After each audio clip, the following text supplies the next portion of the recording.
Halo K-Lover, jumpa lagi di channel ini. Sebelum kita lanjut, jangan lupa klik tombol subscribe dan nyalakan loncengnya ya. Oh ya, kita masih lanjut di penyelidikan detektif setelah kematian Jiong ini. Dan sepertinya detektif ini curiga sama si nenek. Dia ini mau menginterogasi nenek, tapi nenek ini malah marah-marah dan menyuruh detektif untuk keluar. Karena nenek ini bilang kalau Jiong ini meninggal karena serangan jantung. Kayaknya emang bener ya kalau seluruh keluarga Hyun ini secara nggak sengaja saling menutupi kematian Jiong. Dan kita kembali ke beberapa hari sebelum kejadian. Jiong ini mengunjungi ketuaan. Di sini ketuaan itu bilang kepadanya bahwa mulai sekarang dia ini ingin menjadi ayah kandungnya. Dan ketuaan ini meminta Jiong untuk melepaskan semuanya. Tapi Jiong ini mengatakan kepada ayahnya bahwa dia ini nggak bisa melepaskan seperti yang diinginkan ayahnya. Jelas sih ini udah keterlaluan, dia ini meminta salah satu pelayan untuk mendapatkan resep yang dia inginkan. Meski kita belum tahu resep apa yang diinginkan oleh Jiong, tapi sepertinya Jiong ini terus-menerus berniat buat menghabisi satu persatu orang yang melawannya. Dan di sisi lain, Hiso ini akhirnya kasih tahu ke Suster Emma atas perbuatan Jiong pada kakak beradik petarung. Kalau Jiong ini membunuh si kakak dan si adik ini masih terluka parah. Nah, setelah Hiso menyarankannya, Suster Emma ini akhirnya mengunjungi Jiong. Dia ini berlutut dan menangis. Suster Emma bilang ke Jiong bahwa Jiong seharusnya tidak melakukan begitu banyak dosa.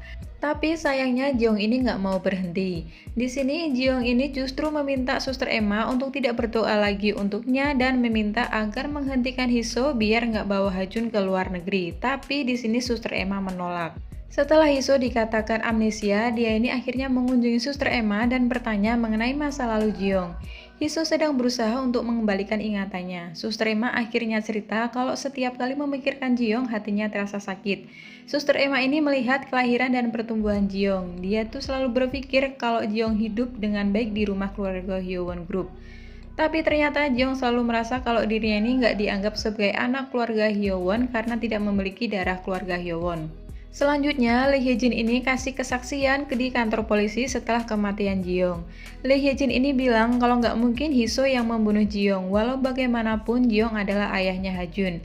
Kematian ayahnya pasti akan mempengaruhi Hajun, makanya Hiso nggak mungkin membunuh Jiong. Tapi Lee Hye-jin ini menjawab tidak tahu karena dirinya dan Hajun udah di Boston. Pak, detektif ini tahu kalau Lee Hye-jin ini berbohong dan memintanya untuk berkata jujur. Lee Hye-jin menyuruh detektif untuk mencari tahu sendiri. Awalnya Pak Detektif ini curiga kalau Hiso hanya pura-pura amnesia karena Hiso ini pernah memainkan peran yang sama dalam suatu film dengan sempurna. Makanya detektif ini curiga sama Hiso.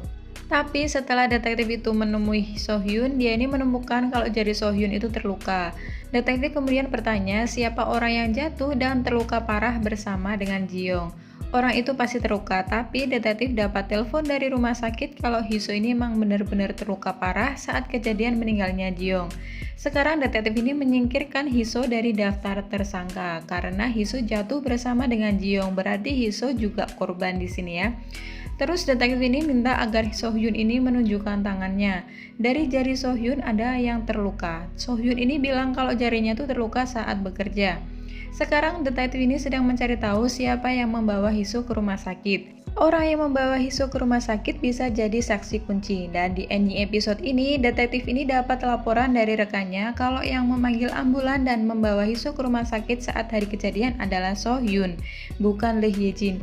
Dan saat kejadian diketahui kalau Lee Hye-jin benar-benar berada di Amerika Serikat. Tapi berkas kasus mengatakan kalau nama tutornya adalah Kang Ja-kyung. Sekarang sudut pandang detektif berubah dari yang semula menganggap Lee Hye-jin sebagai pelakunya kini berubah ke So-hyun. Penyelidikan bergerak kembali ke Sung Tae karena detektif tahu bahwa dia ini adalah kunci dari semua ini. Dan kemudian detektif ini meminta izin Hiso untuk berbicara dengan Hajun. Saat mereka menjemputnya dari sekolah, Hajun ini hampir tertabrak, tapi Hiso menyelamatkannya. Nah, dari cara bicara Hiso ini terlihat dia ini mendapatkan ingatannya kembali. Hajun pun tersenyum mengetahui bahwa ibunya mulai mengingat tentang dirinya. Semakin dekat dengan terkuaknya pelaku di balik kematian Han Ji-young, siapakah dia? Apakah dia So-hyun atau Kim Sung Tae?